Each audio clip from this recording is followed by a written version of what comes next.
നമസ്കാരം. ബസ് വളവ് തിരിയവേ യാത്രക്കാരൻ പുറത്തേക്ക് ഒറ്റ കൈയിൽ പിടിച്ചു നിർത്തി ദുരന്തം ഒഴിവാക്കി കണ്ടക്ടർ.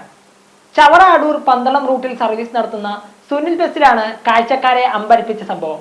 ദൃശ്യം പുറത്തു വന്നതോടെ കണ്ടക്ടർ ബിജിത്തിന് അഭിനന്ദന പ്രവാഹം ആരംഭിച്ചിരുന്നു. മോട്ടോർ വാഹന വകുപ്പ് അധികൃതരും ബിജിത്തിനെ അഭിനന്ദിക്കാനെത്തി.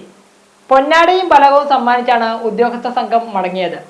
ഒരൊറ്റ ദിവസം കൊണ്ട് സൂപ്പർ ഹീറോ പരിവേഷമാണ് ബിജിത്ത് ലാലിനെ തേടി എത്തിയിട്ടുള്ളത്. ബസിന്റെ പിന്നിലൂടെ കയറിയ യാത്രക്കാരൻ ടിക്കറ്റ് എടുത്ത ശേഷം മുന്നോട്ട് പോകാൻ ശ്രമിക്കുന്നതിനിടെയാണ് വീഴാൻ പോയതെന്നും യാത്രക്കാരന്റെ കൈ ദേഹത്ത് തട്ടിയതിനാലാണ് പിടിച്ചു നിർത്താനായതെന്നും പിന്നീട് ബിജിത്ത് ലാൽ മാധ്യമങ്ങളോട് പ്രതികരിച്ചു. യാത്രക്കാരന്റെ കൈ തട്ടി തന്നെയാകാം ഡോർ തുറന്നത്. നോക്കാൻ പോലും സമയം ലഭിക്കുന്നതിന് മുൻപ് പിടിച്ചു കയറ്റി. നിന്ന പൊസിഷൻ ശരിയായതുകൊണ്ട് മാത്രമാണ് ഞാനും വീഴാതിരുന്നത്. ബാക്കിയെല്ലാം ദൈവത്തിന്റെ ഇടപെടലാണ്, ബിജിത്ത് പറഞ്ഞു. 10-12 വർഷമായി ബസ്സിൽ ജോലി ചെയ്യുന്ന തനിക്ക് ആദ്യമായിട്ടാണ് ഇത്തരത്തിലൊരു അനുഭവം ഉണ്ടാകുന്നതെന്ന് ബിജിത്ത് വിശദമാക്കി. M4 മലയാളം, കൊല്ലം.